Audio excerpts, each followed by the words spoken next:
Good morning, Willie, and Happy New Year. Happy New Year to you and to everybody who is watching us. We start this new year with another episode of Wesley and Willy, Season 3, Second Thought Reflections on News and Current Affairs.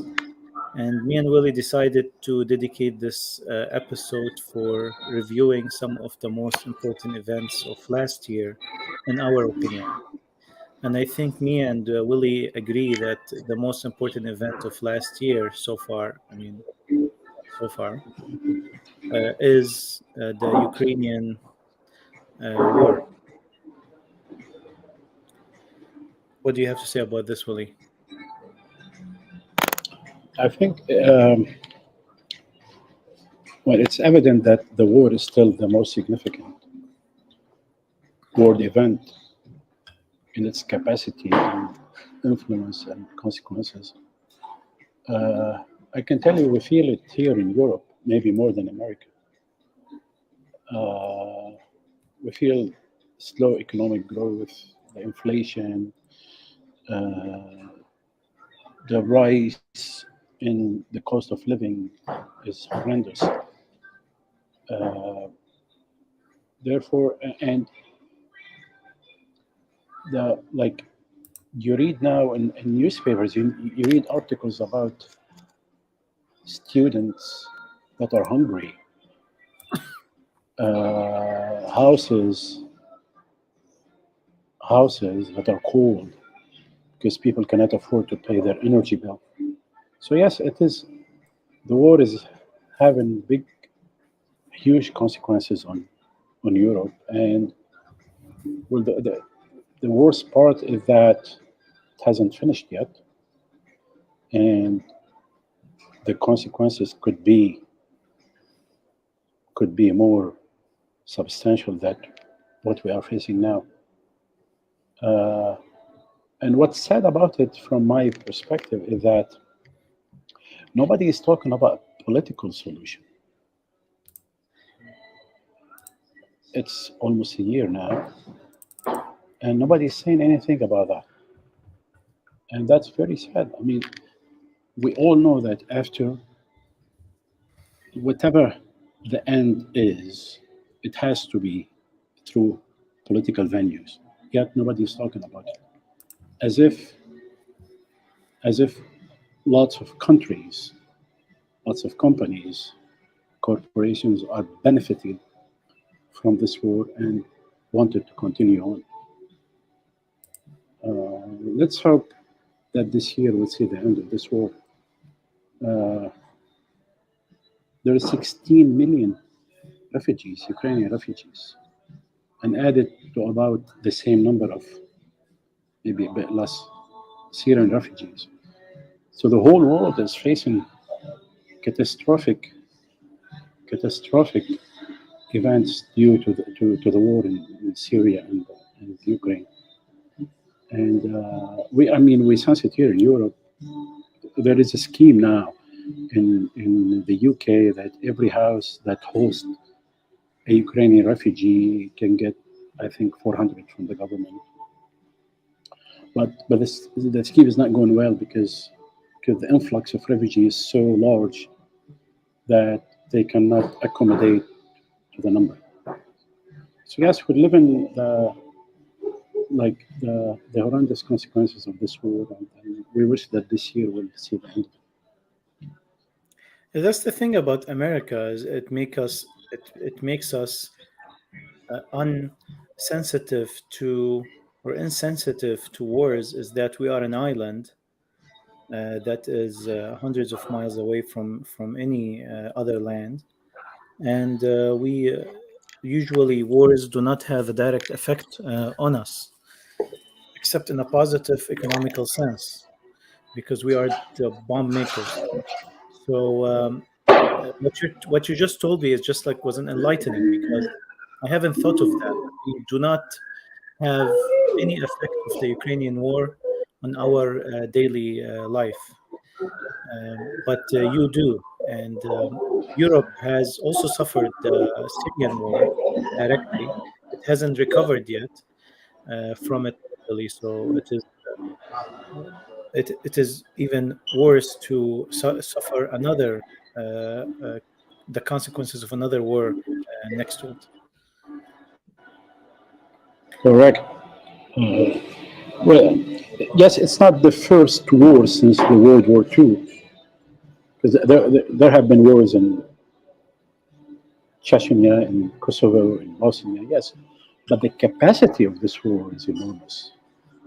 I don't think it's like anything we've seen in the last few decades. And I think the consequences will keep unfolding throughout the years to come. So, yeah, let's hope we see the end of it. I just Is want there to, any like, initiatives? I mean, there was the no, no, Mecca. no, nobody is talking about anything. Hmm. I think, okay, from my point of view, I think that the the money military complex, the U.S. money military complex, is benefiting a lot from exporting arms, selling arms, Yeah, and I $40 think, billion worth of aid. yeah. So as long as these corporations are making money, they will lobby the government not to seek a political end. And as I said, nobody's talking about political talks, which all wars end up doing that. But nobody's talking about anything like that. And this is the sad part of it. Uh, and I think Zelensky is being used as a puppet by the West. He's just doing whatever they want him to do. And well, they want now they make him. They made a hero of him. And I'm not surprised if he is nominated later on to be a Nobel laureate. But from my point of view, he's For been what? For peace? I mean, yes, yes, he's he's being celebrated as a resistant fighter. I yes, don't think you exactly. can get a Nobel Peace Prize for that. Well, I mean, what's his name? The Israeli Prime Minister. He got one. Yeah, but after signing the Perez. peace treaty. Okay. Well, Yeah, after Zelensky does that, maybe he'll be maybe nominated. they'll sign a peace treaty. I mean, I feel like Putin is ready now for such a thing. Yeah, he's been calling for political talks since day one, but there is no serious reply from the other side. Stinzaf, it's Yes, just yes, a war of draining Russia. exactly. The So busier so it is in the Ukraine, the less it's going to be intrusive to other countries. yes, so basically the Cold War has turned into a hot war using Ukraine against Russia instead of the main like the U.S. and Russia fighting against each other, and they're using their like Ukraine to do that. And he's fallen into this. Zelensky is fallen into it. Because after all, who's losing? Like the whole country is being destroyed. So there's Ukraine, yes, only one country. Yeah, there's only the one country cost is which very paying the high. price. The Ukraine. The infrastructure has been destroyed. Yeah. Uh, Excuse me. I Coming from I us want to keeping highlight something before you move on to another topic. I want to highlight something that probably nobody is. Well, people are not. These news have been marginalized, maybe in the news. It's about the moving of Latin America to the left.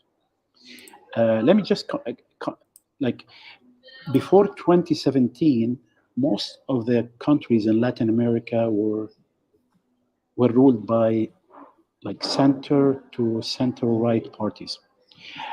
After 2018, let me just count you these countries.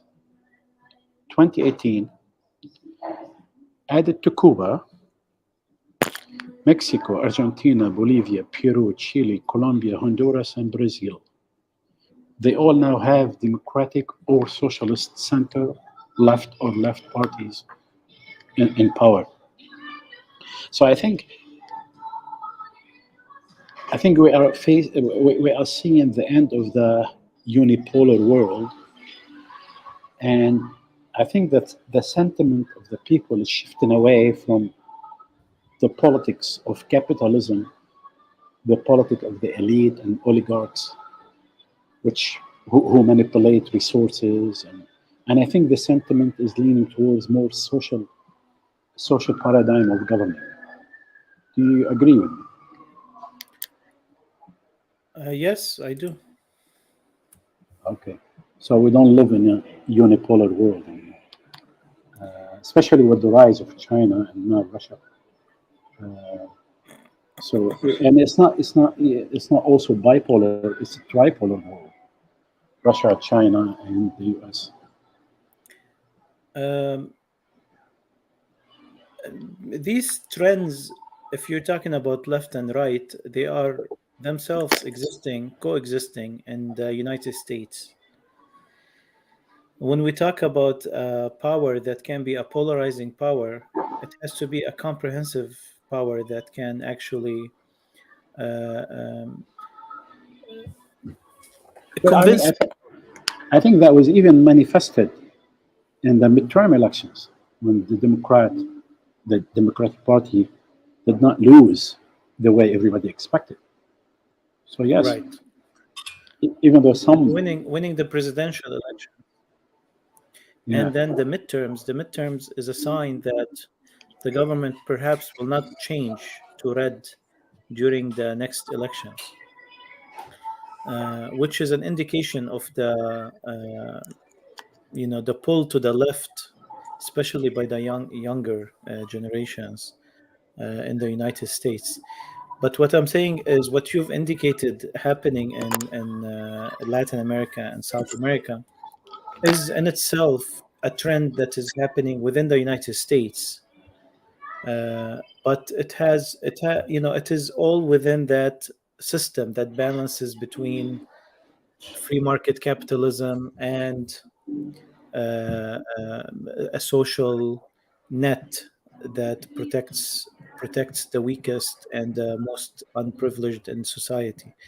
So a system that can balance between these two is a power that is not much like it in the world, and it's a model to be emulated. Like if a country wants to become successful, it would not emulate the Chinese or Russian model. It would emulate the British or French or German or American or Canadian models. It is not seen as a successful model. The Chinese, who are now having, very strong against they're having a strong protest against their strategy in dealing with the COVID-19 lockdowns. Their strategy, imagine a country of 1.5 billion with all access to science, because of this unilateral authoritarian strategies, they caused so much havoc in the country. For example, I'll give you an example. In Michigan, our governor, she cannot do whatever she wants. What her personal convictions, her party's convictions, she can't just carry it over. And Michigan was balanced by the representation in government.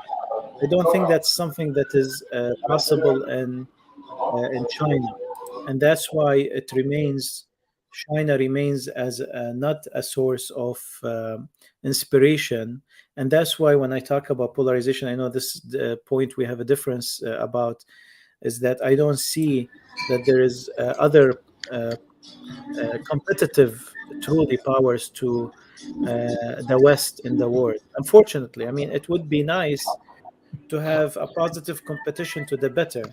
I I don't necessarily agree. I mean, I not 100%. I disagree on some points, like thinking that the Western liberal democratic model is the most perfect in the world, and everything else has has to follow suit to, to attain perfection. I don't agree with that.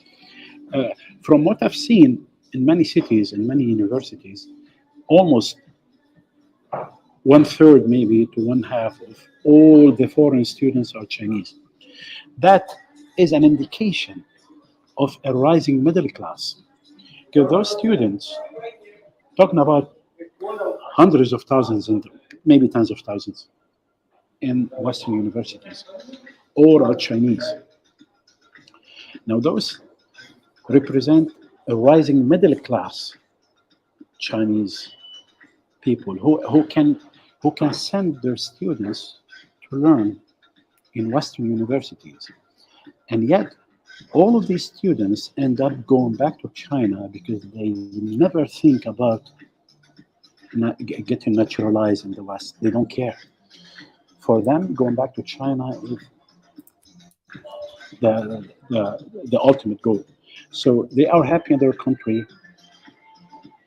They don't think that the West can offer them a better living status. Now, probably because we live in the West, we think that the Western model is the best in the world. I don't think they agree with us. I don't think the Chinese people agree with us. Uh, yes, there is, of course, everywhere in the world there is corruption, but China is not among the most corrupt country in the world at all.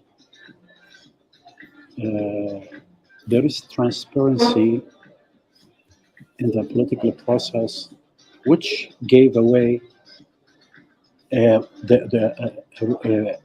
very large middle class, and that's a very very. By the way, I have on the screen, Walid, a graph that shows the number of Chinese students in the United States. It's about 320,000 in 2021. Students, Yes, 300,000. 320,000. Yep. And you know that like nearly all of them end going back to China. They end up going back to China. They don't stay in the West. They don't care about staying. They don't think it's better to stay there. No. So probably we think that yes, the West can provide the best living model, but they don't think so. I wanna, if you permit me, I wanna move on a little bit to Lebanon briefly. Mhm. As everybody knows, Lebanon is facing like the most severest crisis that we ever faced in the history of Lebanon. Yeah, they are the most devastating crisis in probably in the modern history. The port explosion, the huge inflation, and the decreasing of the market of the lira. Uh, yet, we, in the last year, we did not see consolidating power to face up to these catastrophes. But what we saw is more polarizing in the politics, more maybe sectarianism. And now what we have is a total stalemate situation in which there is a caretaker government taking care of things in the very narrow sense of the word, because a caretaker government cannot do much. And we don't have a president, and we don't know where we're going.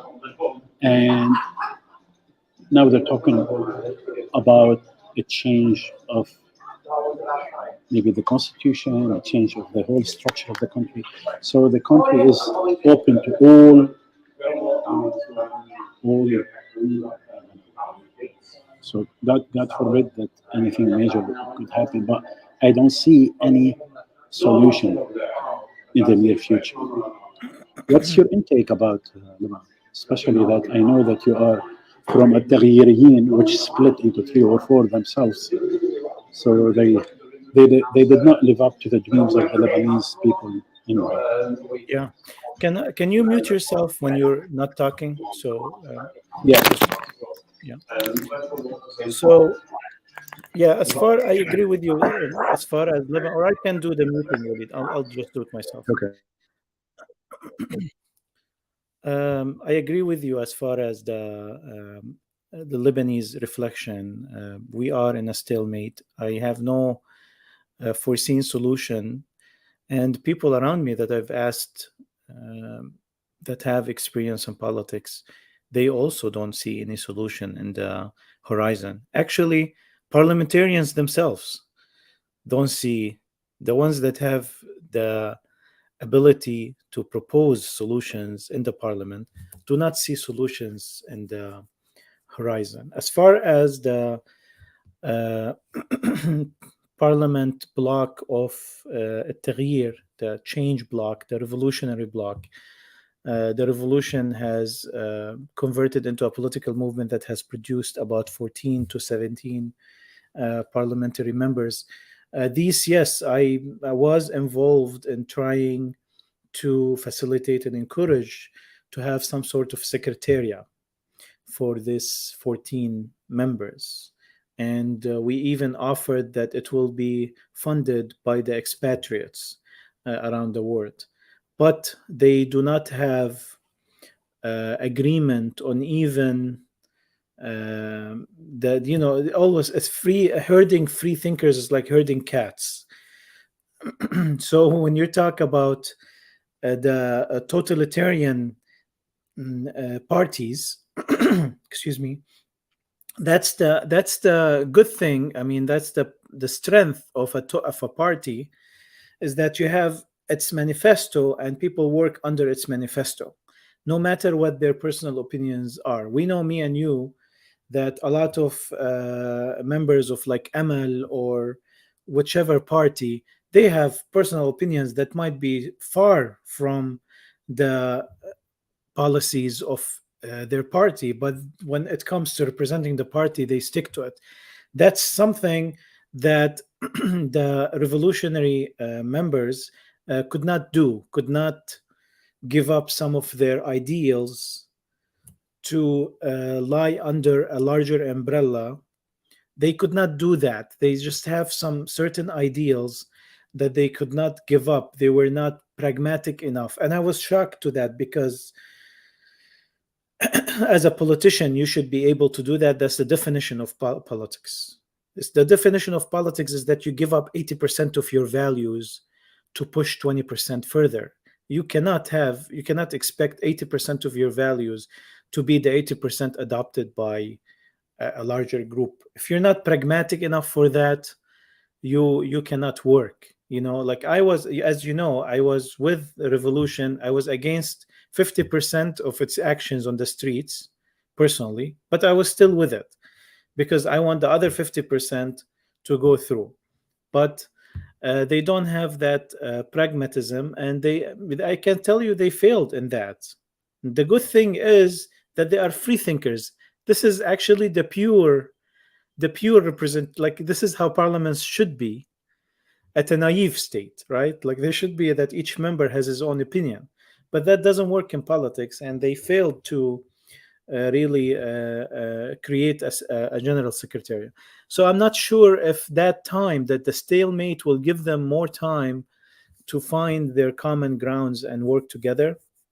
They've succeeded in issuing a lot of statements, as a group, but and their small number does not really matter if they're together or not. It's not really going to matter a lot. So they actually see more benefit in being true to their values and convictions than actually being in a group, because the group is too small to be effective anyway. But I think in the next elections, I expect to have, I mean, in this elections, I expected like 3 to 10. So we exceeded expectations. And in the next elections, I expect 50 to 60. And unless there is like a game that is done. But if that happens, then it is a considerable block. Anyway, I want to also say, let me unmute you. Go ahead, Willie. When you say 50 to 60, I can only call it wishful thinking. Yes, we all want to see 60, maybe more. But you know this is not going to happen, right? No, it's impossible. You think it's possible? I think it's impossible in the sense that the parties won't allow it. Like, so they'll burn the country before that happens. Oh, that is. But technically, it should be. Technically, it's possible. I know. Even these 13, more than half of them have affiliation with the local parties, and they voted for them. They wouldn't have won if they were running just by themselves. And I can give you names. And that's why there's split now, because they have different affiliation. No, it's not because of So affiliations. Because of convictions. They don't have convictions. affiliations. They don't have Yeah. affiliations. Yes, they have Yeah, it's. tendencies. That's not I mean, natural. it's hidden affiliation. I don't know. Now, if it's hidden, it's hidden on me. So, okay. Moving on for reflections on 2022. So we agree that Ukraine war is the most important event in 2022. If you want to pick other couple events, um, Uh, let's end up. Uh, let's end up with Iran. Anyway, Iran. well, we have different views on Iran, and so we're going to keep it Uh-huh. as simple as possible. Uh, I was watching. What's her name? Gadi Francis. I like this journalist. Hmm. She said a couple of days ago. She said she's considered to be pro uh, March 8th. Mhm. She's Syria for me, but she's objective. She's not biased. So what she said, what's going on in Iran? She went to Iran a few times, and she's like pro, as I said, the 8th of March. She said that what's going on in Iran is less than a revolution and more than like social mobility. So it's something in between. I sort of agree with her. Uh, uh, yes, I think. Well, that does not that does not change my view that Mahsa Amini was used as a publicity stunt to further certain agenda. But let's agree that what the regime is facing is the most significant challenge to the stability. And excuse me, I don't want to say regime, but the government. Because when I say regime, that means that they, to parentheses, they succeeded in brainwash me. It's not a regime, it's the government. So it is the most challenging to the stability of the government. Uh, we saw throughout the last month sporadic street protests, which turned into riots. Uh, those riots damaged public institution, public transportation. We saw this in the news. Uh, now, uh, they the slogan that were raised, they called for toppling the regime because the regime is against the freedom of women. The regime is corrupted. That's what they said. When we know, even the World Bank report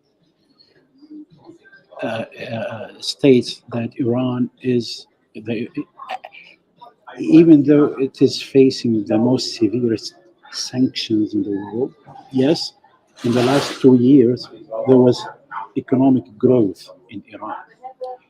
Uh, so those calls about political repression, corruption, and mismanagement of the economy are just used by what one Iranian politician said. He said that uh, the whole thing, the whole protest, the whole riot, whatever you want to call it, is financed by Saudi regime, marketed by the British media, and orchestrated by the Mossad. This is how he put it. Uh, I have to disagree with most whatever. with most what you said, and that wasn't simple. You wanted to mention it simply. Mention it simply is like what you said. It is more than a movement. It's less than a revolution. It has continued further than the expectations of anyone, and it had more influence than the expectation of everyone. And the government has conceded in many cases, and in other cases, it has, there's over 500 deaths so far by the government forces. That's other than the executions that took place. I don't see an end to that without a root change in the system. I feel that the Iranian people are different from like the Arabs or Lebanese. They have a very long breath. They have very long, they have patience and the skin for their perseverance during revolutions is amazing. The amount of poetry and art and music that accompanies the revolution, and every single Iranian in the world is reacting and working with it. It's Are you just talking? impressive. Are you talking about the '79 revolution? Exactly. It's the this revolution is very similar to the 79 revolution. So It even has some religious tones. Like even religious people in Iran are joining the revolution, and there's some religious tone to it. So And it's a revolution again, the revolution. But let me just point out something that you agree with. I think you agree with me on that. The Iranian constitution was voted on by liberals, trade unionists, by leftists, by communists, by capitalists, and it won about 97% of approval. yeah, That was but bad.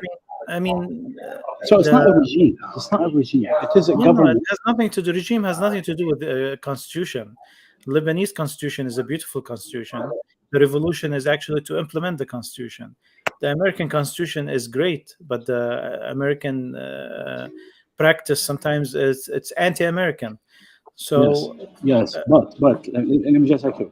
In December 2022, there was a coup d'état in Germany. You remember that? Everybody was talking about it. Like 2022. yeah, like in December last year. Last year was it December or September? I can't remember. There was a coup in Germany where a right group was trying to topple the government. I haven't heard of it. Yes. So Okay. it was a far right, and they called it terrorist group, allegedly they planned a coup d'etat in Germany. That's what they called it. Mhm. Now they never called Germany a regime, and and they never called these people dissident. They called them terrorists. In comparison, in Iran, they are dissident, political dissident, against a regime, not against government. So yes, there is a big duality in stating the facts in these two countries. Just because Iran is Iran and the West is the West.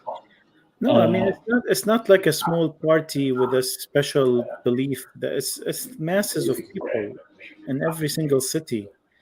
Plus, it it's has basically, combined. basically, if you narrow down, all these riots were happening in Baluchistan and Sistan, in the provinces Sistan and Baluchistan, which are, and I'm sorry to say that, which are about 85% Sunnis, which have this province has lots of influence from Saudi Arabia, and most of the riots were happening there, not in Tehran, not in like Asfahan. That's not accurate. The revolution was in Tabriz, in Tehran, and Asfahan, in the universities, in high schools, and Sporadic everywhere. protests in the streets. not like major. There were not like major protests. We did not see it. We saw because the major. Yeah. the clashes were more severe. The government is racist when it comes to these areas, to Kurdistan and Baluchistan and the Ahwar, Ta'ab, and they're more they use more live. Okay. Okay. Let me tell you a fact why I think we are brainwashed and we are being fed information to think in a different way and to act in a different way. Just let me give you an example. Mhm. You know, a couple of weeks ago, the electronic flies, and for those who maybe are confused about the term, electronic flies are a few people who use the same post and then you post it over and over in a short period of time to send a certain message, political message. So they create this post and we post it so many times in a short period of time. So this electronic flies, we're talking about the uh, mass execution by the Iranian government. Am I still on? Yes. Okay. They were talking about mass execution against the dissident by the Iranian government, right? Yeah. Okay, let me tell you something. I'm going to read this from the ABC, the NBC website, and it's very brief. This is what it said. The NBC website. A false claim that Iran plans to execute thousands of people has gone viral in the wake of the first death sentence for a protester tied to the demonstrations against the country's clerical rulers over women's rights. They said that an image has circulated widely on social media falsely. Yeah. Said This is 15, I agree with that's you. what it says, but let me just finish it. 15,000 protesters have been sentenced to death. This is what it said. And this No, is the NBC News. But let me just finish up nobody with something. believes that. Nobody believes that. It was viral. It was viral. And every, It's but I okay, haven't seen but, it in the okay, there is about 450 executions this year. Not all of them are related to. okay. Can I ask you just one question? Just one question. How many executions, you know, how many executions, state executions took place in Saudi Arabia in 2022 against prisoners of conscience? How many? 81. 147, Mhm. and it was condemned by all human rights. Okay, good. But Yeah. nobody talked about it. Nobody No, talked I because mean, it nobody depends. Okay, because depends it's not what the you're looking. target. No, Because it Saudi depends what Arabia you're is not looking. the target, but Iran Depends is. what you're looking for. Like saying nobody talked about it is, you have to show statistics about presence in the media, but this is not, I mean, like for example, if you're talking about Amnesty International, they have an office that deals with each country, so all countries are dealt with equally. As far as the Iran protests, Iranians, they care about the Iran protests, they don't care about Saudi. No, I'm talking about So the they're gonna, social media. With the yeah, social media, the Iranians are very active on social media and they're fighting for their country, and there has been over 3,000 arrests. This is the map I'm showing you on the screen of all the protests that took place in the first few days. And itself, like in 5 days, you can see that they are all over the country, and that's 5 days. what's the blue? What's the blue? The blue shaded, The blue shaded, whereas I like don't see in the north and in the south. that's the Gulf, and that's the sea. Okay. So anyway, our topic is not really Iran, but we agree, both of us, that what's happening in Iran is a major event in 2022, and we both agree that Yes, we well, both agree that and we wish it didn't happen. no, and furthermore, I think lots of change should take place in Iran. Lots of change, and they're not doing any critical summarized reading to their last 30 or 40 years, and they should do that. Yeah, So no stagnation is good forever. Change is and I good. agree with So you on that. And I agree with you on that. And I'm worried with you also that the change to be politicized and used by external countries. It might be something that some Iranians like, but I don't like. For Iran to be another foreign country in the region, and to create, because I understand the anti-Islam that is coming out of post-revolution Iran if it continues. But what I'm worried about is an anti-Arab sentiment that comes with that. So I was hoping that the government would be wiser, and it would, Well, actually, they are. I mean, they're not enforcing the hijab anymore, and they canceled the morality police. And yeah, it was little late, unfortunately. well, I mean, they did that, and they should Yeah, it they was should be late. It was they should be appraised for that. after they failed in suppressing the protest. Fine, they should be praised. Yeah, I mean, no, not after that, not after killing 500 people. Then you basically have no options. But Rioters, not people, rioters. hijab They didn't. hijab was hijab was canceled by the people, whether the government liked or not.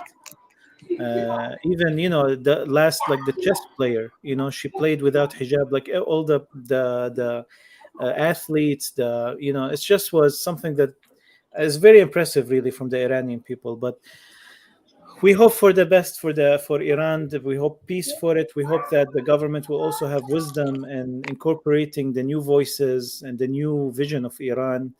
And me and you agree that Islam allows for that, but they're more hardliners than us. And I think these are two major events of 2022, plus the World Cup, which was a major event in its own way. We talked And about it, I think, last time. Yeah. yes, we talked about it. There's so much more to talk about, but that's, we've addressed it last time. I think, Willie, we wanted to end a little bit earlier today. We are at about 45 minutes now. So it's a good time to end this episode. Happy New Year again. Uh, Thank you, Wesley. Thank you. Happy New Year to you, and wish you the we, best in this year. you too. And we would love to maybe speak about a little bit about our trip to East Sussex, to the countryside. Yeah, we'll This do time. that next week. Yeah, Yeah, because we yeah. haven't done that really, me and you. I have reflected on the trip with many friends, but I haven't with you, and the trip was with you. So it Yeah. would be lovely to do that. Thank you, and have Hopefully, yes. a great rest of your Thank you. day. Thank you. Thank you. Thank you. Bye.